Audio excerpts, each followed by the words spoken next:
2019 సార్వత్రిక ఎన్నికల ముందు ప్రతిపక్ష నాయకుడి హోదాలో పాదయాత్ర చేపట్టినప్పుడు ఉద్యోగులకు ఇచ్చినటువంటి హామీలను నెరవేర్చడంలో రాష్ట్ర ప్రభుత్వం వైఫల్యం చెందిందనడానికి 31 రోజుగా అంగన్వాడీలు, 22 రోజులుగా సమగ్ర శిక్ష అభియాన్, 16 రోజులుగా పారిశుద్ధ్య కార్మికులు సమ్మెబాట పడడం ఇందుకు తార్కాణంగా చెప్పుకోవచ్చు.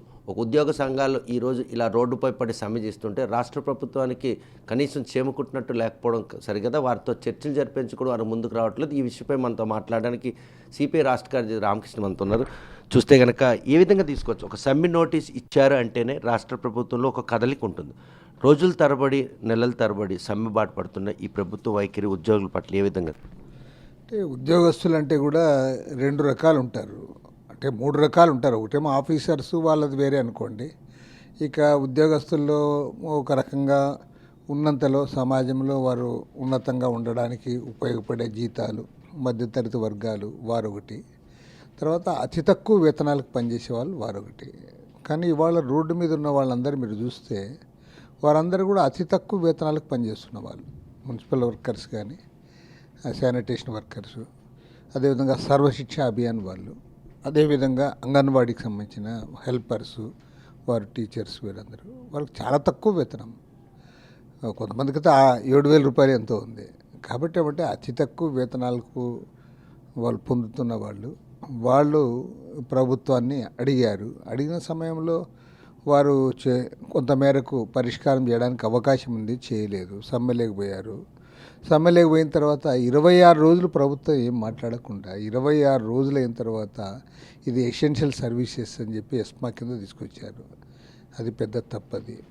ఎందుకంటే ముందే చెప్పాలి, నిజంగా if it is essential services, మీరు ఎసెన్షియల్ సర్వీసెస్లో ఉన్నారు, మీరు సమ్మెకు పోవడానికి లేదు, ఏదంటే ప్రభుత్వంతో మీరు డైలాగ్ ద్వారా చేయాలి. రెండోది ఏమంటే వాళ్ళ సంఖ్య కూడా ఎక్కువే, దాదాపు 1,06,000 మంది అంగన్వాడీ వాళ్ళు ఉన్నారు. వీళ్ళు ఒక 50,000 మందికి పైగా మున్సిపల్ వర్కర్స్ సమ్మెలో ఉన్నారు. ఈ సర్వశిక్ష అభియాన్ వాళ్ళు కూడా అరౌండ్ 20,000, 15 to 20,000 వాళ్ళు ఉన్నారు. వీళ్ళందరూ కూడా సమ్మె చేస్తే గవర్నమెంట్, అందులో ముఖ్యమంత్రి గారు ఒక గంట సమయం కూడా కేటాయించడంలే. వాళ్ళ ఇష్యూస్ ఏంటి, ప్రభుత్వం యొక్క ఆర్థిక వనరులు ఏమిటి, అది ఏ మేరకు పరిష్కారం చేయొచ్చు, వాళ్ళతో నేరుగా మాట్లాడాలి. ఆయన మాట్లాడు, ఎవరైతే మాట్లాడుతూ ఉన్నారో వాళ్ళకి ఏమి పవర్స్ ఇవ్వవు. వాళ్ళు చర్చలు చేసే మంత్రులు, వాళ్ళ గ్రూప్ ఆఫ్ ఆఫీసర్స్ వాళ్ళు మాట్లాడిన తర్వాత వాళ్ళు మళ్ళీ రిప్లై ఏమిస్తారు, మేము మళ్ళీ ముఖ్యమంత్రి గారితో మాట్లాడి మీకు సమాధానం చెప్తామంటారు. ముఖ్యమంత్రితో మాట్లాడి సమాధానం చెప్పేవాళ్ళు మీరెందుకు చర్చల్లోకి రావాలి? కాబట్టి ఏమంటే నీకు అధికారం ముఖ్యమంత్రి గారి దగ్గర ఉన్నప్పుడు ముఖ్యమంత్రి గారే నేరుగా వాళ్ళతో మాట్లాడి వాళ్ళని కన్విన్స్ చేసి, ఎవరు అడిగినంత ఇవ్వలేరు, ఏ గవర్నమెంట్ ఇవ్వదు కూడా. ఎవరైతే సమ్మెబాటు పట్టినటువంటి ఈ 3 వర్గాలకు సంబంధించి ఉద్యోగస్తులు వారు పాదయాత్రలో జగన్మోహన్ రెడ్డి ఇచ్చిన హామీలను నెరవేర్చాలనే వాళ్ళేం కోరికలు కోరలేదు. ఆ ప్రభుత్వ హయాంలో నెరవేరిన హామీలు నెరవేరుస్తూ ఇచ్చిన మాటను తప్పారని ఉద్దేశంతో ఈరోజు సమ్మెబాటు. ఇలా వాళ్ళకి ఆశ ఉంది. ఎందుకంటే ఆయన చాలా క్లారిటీ ఇచ్చాడు. తెలంగాణ గవర్నమెంట్ కంటే 1,000 రూపాయలు ఎక్కువ ఇస్తాను అన్నాడు. అది ఈజీగా అర్థమయ్యే భాష. వాళ్ళు చట్టపరంగా మాకు 26,000 కావాలి, సుప్రీంకోర్టు చెప్పింది, మినిమం వేజ్ యాక్ట్ చేయండి, అమలు చేయండి అంటా ఉన్నారు. వాటన్నిటికంటే నువ్వు అవి చేయలేకపోయావు, ఓకే, కనీసం నువ్వు చెప్పిందనే చేయాలి కదా. వాళ్ళు జనరల్గా అందరూ అడుగుతారు. కాబట్టి వాళ్ళ సమ్మెకి ఇంత మద్దతు ఎందుకు వస్తూ ఉందంటే ముఖ్యమంత్రి గారు చెప్పినది కూడా అమలు చేయనందువలన వాళ్ళు సమ్మెలేకపోయారనేది ప్రజల్లో విస్తృతంగా ప్రచారంలోకి వచ్చింది. కాబట్టి వాళ్ళకి అందరూ మద్దతు ఇస్తూ ఉన్నారు. నిజమే కదా, చెప్పింటే చేయాలి కదా, ఆయన మళ్ళీ ఇంక దిగిపోయే టైం వచ్చింది కదా. ఇప్పుడు ఎలక్షన్లు వచ్చినాయి, ఎలక్షన్లు ఎప్పుడు పెట్టినా ఆయన ఇంటికి పోతాడు. మరి ఆయన మాట్లాడకుండా ఆయన మాత్రం ఇప్పుడు ఎమ్మెల్యేల ట్రాన్స్ఫర్మర్లు, ఎంపీ ట్రాన్స్ఫర్లు, ఆయన దాంట్లో మునిగి తేలుతూ ఉన్నాడు. పైగా కొంతమంది అధికారులు వీళ్ళతో చెప్తా ఉన్నాడు, లీడర్స్తో, మీరు ఇప్పుడు సమ్మె చేసే ఎట్లా, ముఖ్యమంత్రి గారు చాలా బిజీగా ఉన్నారు. ఏం బిజీ ఆయన పొలిటికల్ యాక్టివిటీ చేస్తూ ఉన్నావు. పొలిటికల్ యాక్టివిటీ లేని విధంగా అంగన్వాడీలు ఇంకా ఇంత ఏకతాటిపై నెల రోజుల తరబడి వాళ్ళు సమ్మె చేసే ఆ ప్రక్రియ చూస్తుంటే వాళ్ళలో ఉన్నటువంటి ఐక్యతని, ఆ ప్రజల్లో వారికి వచ్చినటువంటి ఈ ఆదరణ ఈరోజు ఎస్మా ప్రయోగానికి రాష్ట్రం ఇటువంటి చర్యలు పాల్పడి, అదే ముఖ్యమంత్రి గారి యొక్క ఆయన తలబిరుసు వైఖరి దీనికి అంతా కారణం. ఆయన నిజంగా వాళ్ళతో మాట్లాడి ఎంతో కొంత కన్సీడ్ చేసింటే అది పెద్దగా వాళ్ళలో అంత వ్యతిరేకత వచ్చిండే కాదు, ప్రజల నుంచి కూడా ఇంత మద్దతు వచ్చిండేది కాదు. ప్రజల నుంచి కూడా ఇంత మద్దతు ఎందుకు వస్తూ ఉందంటే వాళ్ళకి చెప్పింది చేయాలి కదా, ఇంక ఎలక్షన్లు వస్తూ ఉన్నాయి కదా, తర్వాత వాళ్ళందరూ కూడా తక్కువ వేతనాలకు పనిచేసేవాళ్ళు, ఏదో సేవ చేసేవాళ్ళు, వాళ్ళ కోసము వాళ్ళ విషయంలో గవర్నమెంట్ ఇంత అడమెంట్గా ఎందుకు ఉండాలనేది జనరల్గా వాళ్ళలో ఉంది. దాని పర్యవసానంగానే వాళ్ళు అంత ఐకమత్యంగా చేయగలుగుతూ ఉన్నారు. నంబర్ 2, ప్రజల మద్దతు కూడా ఉంది. అంటే ప్రజలంటే తల్లిదండ్రులు, తర్వాత పిల్లలు అందరూ వాళ్ళందరి కోసం ఉన్నారు కాబట్టి వాళ్ళ మద్దతు కూడా వచ్చింది కాబట్టి ఇవాళ ఇంత సమైక్యంగా సమ్మె ముందుకు సాగుతుంది. సార్వత్రిక ఎన్నికలు సమీపిస్తున్న జనసేన టీడీపీ కలిసి రాష్ట్రంలో పొత్తులకు సిద్ధమయ్యి, మరోవైపు కాంగ్రెస్ పార్టీ కూడా ఈరోజు ఇప్పుడిప్పుడే పుంజుకునే పరిస్థితి ఉంది. ఎలా ఉండబోతున్నాయి 2024 సార్వత్రిక ఎన్నికలు? అంటే ఇవాళ దేశవ్యాప్తంగా అయితే బీజేపీ ఆధ్వర్యంలో ఎన్డీఏ కూటమి ఒకవైపు నిలబడింది. దానికి వ్యతిరేకంగా ఇండియా కూటమి ఆధ్వర్యంలో కాంగ్రెస్ పార్టీ నాయకత్వంలో ఒక మాటలో చెప్పాలంటే మిగతా ప్రతిపక్షాలు ప్రాంతీయ పార్టీలు బలంగా ఉన్న చోట వారు ఉన్నప్పటికీ ఓవరాల్గా చూసినప్పుడు కాంగ్రెస్ పెద్ద పార్టీ కాబట్టి కాంగ్రెస్ పార్టీ, మిగతా వామపక్షాలు, ప్రాంతీయ పార్టీలు అందరూ కూడా ఇండియా కూటమిగా 1-to-1 కంటెస్ట్ ఉండాలని ప్రయత్నం చేస్తూ ఉన్నారు. కాబట్టి నేషనల్ లెవెల్లో పొలిటికల్ క్లారిటీ ఉంది.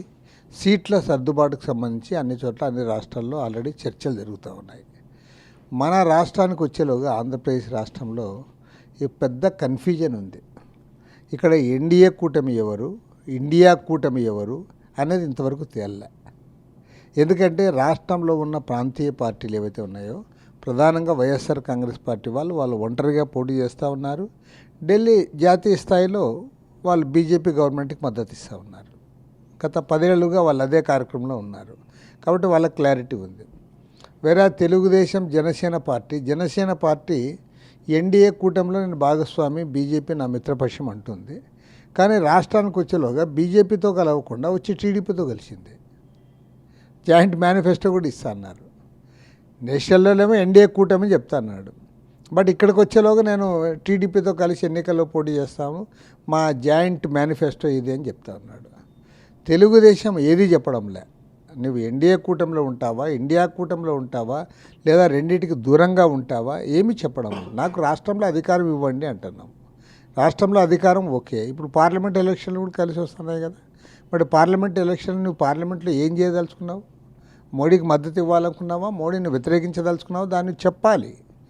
అదేమి చెప్పకుండా వారు డీలా పడిపోయి డైలమాలో ఉండి ఇవాళ బయటికి ఏది వాళ్ళ క్లారిటీ ఇవ్వలేకపోతా ఉన్నారు. జగన్మోహన్ రెడ్డి క్లారిటీ ఇస్తా అన్నాడు, నేను మోడీకి సపోర్ట్ చేస్తాను, ఢిల్లీలో బీజేపీకి ఓట్లేస్తా, నీవు అట్లా క్లారిటీ ఇవ్వు, నీవు కూడా అదే అంటే అప్పుడు సహజంగానే ఇండియా కూటమి వేరే ఉంటుంది.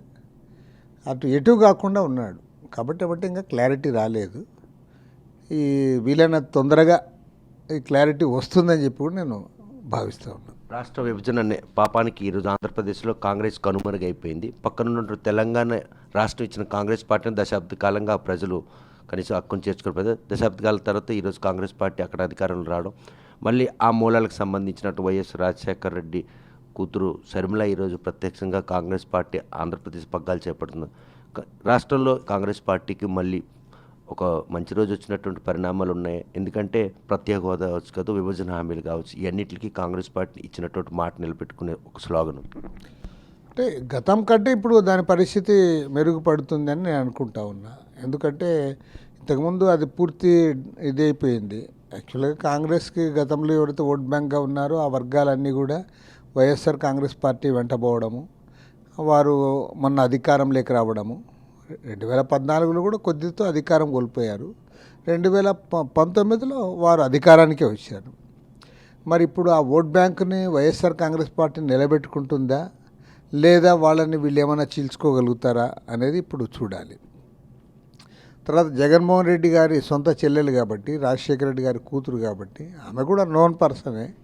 ఎందుకంటే రాజశేఖర రెడ్డి గారి కూతురు అని పోయి పరిచయం చేయనక్కర్లే ఆమెని, లేదా జగన్మోహన్ రెడ్డికి చెల్లెలు అని కూడా చెప్పనక్కర్లే, అందరూ ఆమెకు కూడా చూశారు కాబట్టి మరి ఆమె ఏ మేరకు ప్రభావితం చేస్తుంది, కాంగ్రెస్ పార్టీలో ఆమె రోల్ ఏ రకంగా ఉంటుంది, ఇవన్నీ కూడా ఇంకా అది ఇది కాలేదు. ఆమె రాక కనుక కాంగ్రెస్ పార్టీ తల్లిలాంటి పార్టీ చేరేందుకు నేతలంతా సంసిద్ధమైతే వైఎస్ఆర్ కాంగ్రెస్ పార్టీకి గడ్డుకాలం అని మనకు స్పష్టమైన సంకేతాలు కనిపిస్తుంది.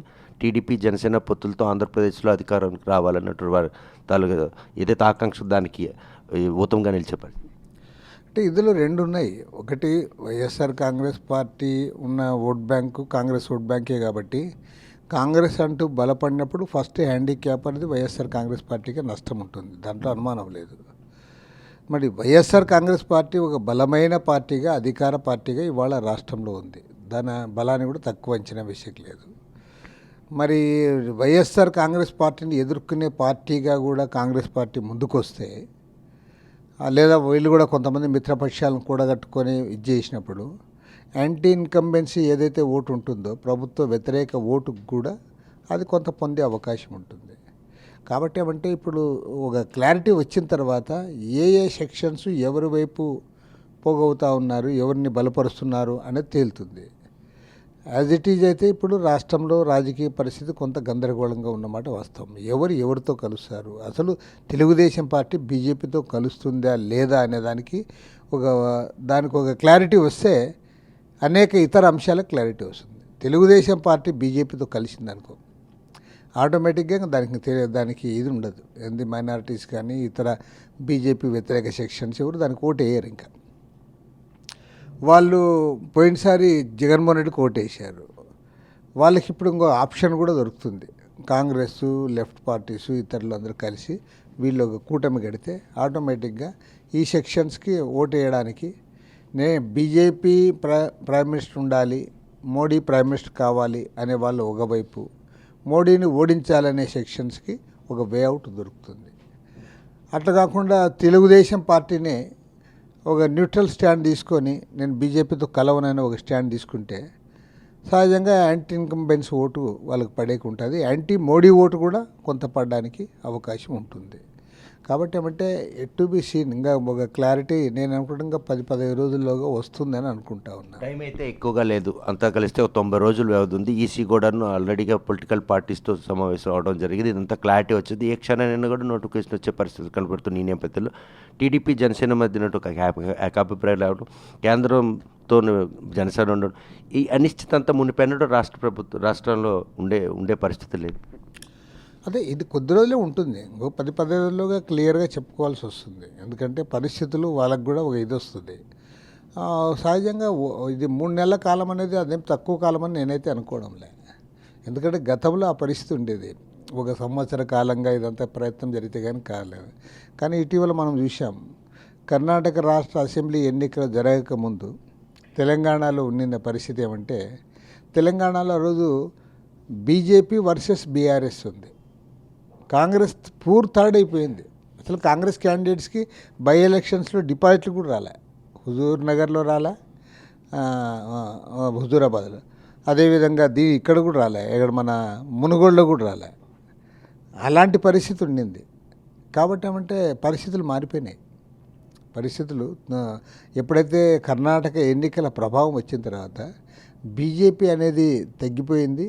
కాంగ్రెస్ వర్సెస్ టీఆర్ఎస్ ఎలక్షన్ జరిగింది మొన్న అసెంబ్లీ. ఆ రాష్ట్రంలో జరిగిన ఎన్నికల ప్రక్రియ పరంపర చూస్తుంటే అతి తక్కువ సమయం ఈ నేపథ్యంలో ఏదైనా ఊహించినటువంటి పరిణామాలు ఆంధ్రప్రదేశ్లో చోటు చూసుకునే అవకాశాలు స్పష్టంగా మనకు కనిపిస్తుంది. అంటే ఊహించని పరిణామము అనే దాని గురించి మనము స్పష్టంగా చెప్పలేము. కారణం ఏమిటి, దాని పేరే ఊహించని పరిణామము. కాబట్టి ఎనీథింగ్ మే హ్యాపెన్. మన రాష్ట్రంలో కూడా ఖచ్చితంగా ఇట్లే జరుగుతుందని ఎవరైనా అనుకుంటే పొరపాటు. కానీ బట్ యాజ్ ఇట్ ఈజ్ ఇప్పుడున్న పరిస్థితి చెప్పమంటే నేను గ్యారంటీ చెప్పగలను. ఇప్పుడు యాజ్ ఇట్ ఈజ్ ఇవాళ మన ఆంధ్ర రాష్ట్రంలో ఉన్న పరిస్థితి ఏమప్పా అంటే, భారతీయ జనతా పార్టీకి రాష్ట్రంలో నెగటివ్ ఓటు ఉంది. 100 కంటే ఓటు తక్కువ ఉంది అని చెప్తున్నారు కొంతమంది. 100 కంటే ఓటు తక్కువ ఉండడం కాదు, దానికంటే ముఖ్యంగా బీజేపీతో ఎవరైతే చేతులు కలుపుతారో వాళ్ళకి నష్టం జరుగుతుంది. అది మాత్రం వెరీ మచ్ క్లియర్. నెంబర్ 2 ఏమంటే, వైఎస్ఆర్ కాంగ్రెస్ పార్టీ డిక్లైన్ అవుతూ ఉంది. దాని బలము 1 సంవత్సరం క్రితం వైఎస్ఆర్ పార్టీ ఎంత బలంగా ఉందో అంత బలంగా ఇవాళ లేదు. పైగా ఇవాళ లేకపోవడమే కాకుండా ఇంకా తగ్గుతుంది. అది మరి ఏ మేరకు తగ్గుతుంది, దాన్ని ఆ తగ్గుదలను ఆయన ఏ మేరకు ఆపగలుగుతాడు అనేది, అంటే అతనేదో వదిలిపెట్టేసాడు ఇంకెట్లా పోతుందని అనుకోవడంలే, ఇప్పటికి కూడా ఆపడానికి ప్రయత్నం చేస్తూ ఉన్నాడు. మన అంతవరకేమో పూర్తి మైండ్ గేమ్ ఆడాడు. వై నాట్ 175 అన్నాడు. అంటే అన్నీ మేమే గెలుస్తామని, అన్నీ ఎందుకు గెలవకూడదని. వై నాట్ 175 అంటే ఎందుకు మనం అన్నీ గెలవకూడదు, ఒక్క సీట్లో కూడా ప్రతిపక్షం లేకుండా అన్నీ మనమే గెలవాలని చెప్పాడు. ఇవాళ ఎమ్మెల్యేల ట్రాన్స్ఫర్లు చేస్తా అన్నాడు, ఎంపీల ట్రాన్స్ఫర్లు చేస్తా ఉన్నాడు, కిందిది పైకి పైది కిందికి చేస్తా అన్నాడు. అంటే అతనికి కూడా అర్థమైపోయింది ఇట్లే ఎలక్షన్ పోతే గెలవమని. తర్వాత తెలంగాణ ఎలక్షన్లో టీఆర్ఎస్ ఓడిపోయిన తర్వాత, కేసీఆర్ ఓడిపోయిన తర్వాత ఇతనికి భయం పట్టుకునింది. ఒక ప్రచారం వచ్చింది అక్కడ, వాళ్ళ క్యాండిడేట్స్ మార్చినందువల్ల ఓడిపోయినాడని. ఇప్పుడు ఈయన ఆ పని చేస్తున్నాడు. మరి క్యాండిడేట్స్ మార్చినంత మాత్రాన ప్రజలు ఓటేస్తారా, లేకపోతే ఆల్రెడీ ప్రజలు ఒక నిర్ణయానికి వచ్చారా అనేది చెప్పలేను. బట్ ఒకటి మాత్రం నేను very much clear I can say one thing, that is it is declining. అది దాని గ్రాఫ్ పడిపోతూ వస్తుంది. ఈ 4.5 ఏళ్ళ పాలనపై, వైసీపీ పాలనపై మీ పర్సనల్ మనోగతం, పరిపాలనా వ్యవస్థ భవిష్యత్తులో 2024లో ఈ రాష్ట్రాన్ని అంటే మళ్ళీ ఒక గాడి మీద తేవాలంటే ఏ పార్టీలు అధికారంలోకి వస్తుందో, వామపక్షాలు ఏ రోల్ పోషించడం? పర్సనల్ మా పార్టీ అభిప్రాయమే చెప్తా. మా పార్టీగా స్పష్టంగా పెట్టుకుంటున్నా, ఈ 4.5 సంవత్సరాల కాలం ఒక దుర్దినం ఇది రాష్ట్రానికి. ఎలాంటి అభివృద్ధి లేదు, ఆర్థికంగా రాష్ట్రం దివాళా తీసింది, పూర్తిగా అప్పుల పాలయ్యింది. తర్వాత అన్ని వర్గాలను నువ్వు రకరకాలుగా అప్రజాస్వామిక విధానాలతో హింసబెట్టావు. అసలు ఒక అప్రజాస్వామిక పాలన. ఈయనకు ప్రజాస్వామ్యం వంటబట్టలే. అతను రాజ్యాంగాన్ని ఉపయోగించుకొని, ఆ ఓటు హక్కును ఉపయోగించుకొని, నువ్వు పాదయాత్రలు చేసి ప్రజలందరినీ కలుసుకొని అధికారంలోకి వచ్చి, నువ్వు ఏ ప్రజాస్వామ్య పద్ధతుల్లో అయితే అధికారానికి వచ్చావో ఆ ప్రజాస్వామిక సంస్థలన్నీ కూడా నువ్వు చెరబట్టావు, ధ్వంసం చేస్తూ వస్తూ ఉన్నావు. ఎలాంటి అభివృద్ధి లేదు రాష్ట్రంలో, ప్రతి ఒక్కరి మీద విరుచుకుపడతావు. కాబట్టి ముఖ్యమంత్రి జగన్మోహన్ రెడ్డి పరిపాలన మాత్రం ఈ రాష్ట్రానికి ఎనలేని నష్టాన్ని కల్పించింది.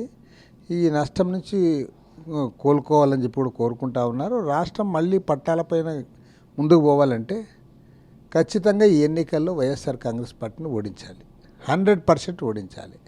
అటువంటి పరిస్థితులు, పరిణామాలు ఏమి కనుచూపు మేరలో కనిపించే పరిస్థితి అయితే కనిపిస్తుంది. ఎట్టి పరిస్థితుల్లో గెలవాలి, అధికారులకు మళ్ళీ రావాలి. జగన్ చేస్తున్నటువంటి ఆ యాక్షన్ ప్లాన్ విషయంలో జనసేన టీడీపీ కలిసి పొత్తుల వ్యవహారంలో అటు బీజేపీతో కేంద్రంలో పొత్తుకుండి ఈ టీడీపీ ఒక స్టాండ్ ఇంకా బయట పెట్టకపోవడం, సమయం లేకపోవడం, ఇవన్నీ కూడాను ప్రజలలో ఒక అనిశ్చిత నెలకొనే పరిస్థితి ఉంది. మీరు అన్నట్టు వైసీపీ కాంగ్రెస్ ఓడిపోవాలనుకుంటే ఈరోజు మాత్రం తదనుకున్నటువంటి ప్రతిపక్షాలు కూడా ఒక ఏకతాటిపై రావాల్సిన పరిస్థితి. ఇలా ప్రజలు ఖచ్చితంగా ఓడిస్తారని నేను అనుకుంటా ఉన్నాను. ప్రతిపక్ష పార్టీల్లో కొన్ని బలహీనతలు ఉన్నప్పటికీ, లేదా సర్దుబాటు ఇట్లా విషయాలు ఇది ఉన్నప్పటికీ, కనీసం అసెంబ్లీనే వస్తుంది. కానీ వైఎస్ఆర్ కాంగ్రెస్ పార్టీ మాత్రం అధికారంలోకి రాదు. ఖచ్చితంగా వైఎస్ఆర్ కాంగ్రెస్ పార్టీని ప్రజలు ఓడిస్తారు. ఎందుకంటే అన్ని వర్గాల ప్రజలు దూరం అయ్యారు దానికి. రెండోది, ఆర్థికంగా రాష్ట్రాన్ని దివాళా తీయించాడు. మూడవది ఏమంటే, ప్రజలు ఇలాంటి అహంకారాన్ని సహించరు. ఇప్పుడు నేను గ్యారంటీ చెప్పగలను, ఓపెన్గా కూడా చెప్పచ్చు, తప్పేం కాదు. ఈ తెలంగాణలో ఇంతంత కొద్దిగా అభివృద్ధి జరిగింది. అయినా సరే కేసీఆర్ అహంకారాన్ని వాళ్ళు అంగీకరించలేకపోయారు. ఇతను దురహంకారి, ఆయన అబ్బాయి ఇతను. కాబట్టి ఇతన్ని అసలే సహించారు. ఖచ్చితంగా ఓడిస్తారు. చూస్తే 2024లో మాత్రం రాష్ట్రానికి వైఎస్ఆర్ కాంగ్రెస్ పార్టీ నుండి కాపాడాలనుకుంటే మాత్రం ప్రత్యామ్నాయ పార్టీలు అధికారులు రావాల్సిన ఆవశ్యకత ఎంత. ఇప్పటికీ రాష్ట్రం అంతా కూడాను ఆర్థికంతో పాటు కూడాను ఎటువంటి సంక్షేమ పథకాలు అమలుకే ప్రాధాన్యత ఇచ్చినటువంటి అభివృద్ధి విషయంలో మాత్రం పూర్తిగా నిర్లక్ష్యం చేశారని స్పష్టం చేస్తున్నారు. టీడీపీ జనసేన పొత్తుల వ్యవహారాలు మాత్రం ఒక స్పష్టత ప్రజలకు చెప్పాలి. సమయం లేదు కాబట్టి ఈ విషయంలో మాత్రం బీజేపీతో టీడీపీ ఉంటుందా, లేకపోతే బీజేపీ తెగతెంపుతో టీడీపీతో పాటు ఆంధ్రప్రదేశ్లో ఉండి వైసీపీని ఓడించేందుకు జనసేన పార్టీ అధినేత నిర్ణయం తీసుకుంటారా? ఈ వ్యవహారాన్ని కూడా వీళ్ళని త్వరగా ఒక అనిశ్చితి నుండి ప్రజలను బయటికి తేవాలి. ప్రజలైతే మాత్రం వైసీపీని ఈ రాష్ట్రం నుండి పంపించడానికి సిద్ధంగా ఉన్న ఈ నేపథ్యంలో పొరుగు రాష్ట్రం తెలంగాణలో కాస్త కోస్త అభివృద్ధి జరిగినప్పుడు కూడా అక్కడ అహంకారం రాజ్యం నేపథ్యంలో వారిని మాత్రం ఓటర్లు అంగీకరించారు. సేమ్ అదే పరిస్థితి ఆంధ్రప్రదేశ్లో కూడా ఈ దురాకారంగా వ్యవహరిస్తున్నటువంటి ఏదైతే ముఖ్యమంత్రి వ్యవహార శైలి మాత్రం ప్రజలందరూ ఇప్పటికే గమనించారు. ఆంధ్రప్రదేశ్ను మళ్ళీ మంచి రోజులు రావాలనుకుంటే మాత్రం ప్రత్యామ్నాయ పార్టీ అధికారంలోకి రావాలి. వైఎస్ఆర్ కాంగ్రెస్ పార్టీని ఎట్టి పరిస్థితుల్లో ఓడించేందుకు ప్రజలు సంసిద్ధంగా ఉన్నారు రామకృష్ణ స్పష్టం చేస్తున్నారు. వీడియో జర్నలిస్ట్ రామకృష్ణతో సత్యం, RTV, శ్రీకాకుళం. మరిన్ని వీడియోస్ కోసం ఛానల్ ని సబ్స్క్రైబ్ చేయండి. లేటెస్ట్ అప్డేట్స్ కోసం వాట్సాప్ ఛానల్ ని ఫాలో చేయండి. అండ్ లింక్ డిస్క్రిప్షన్ లో ఉంది.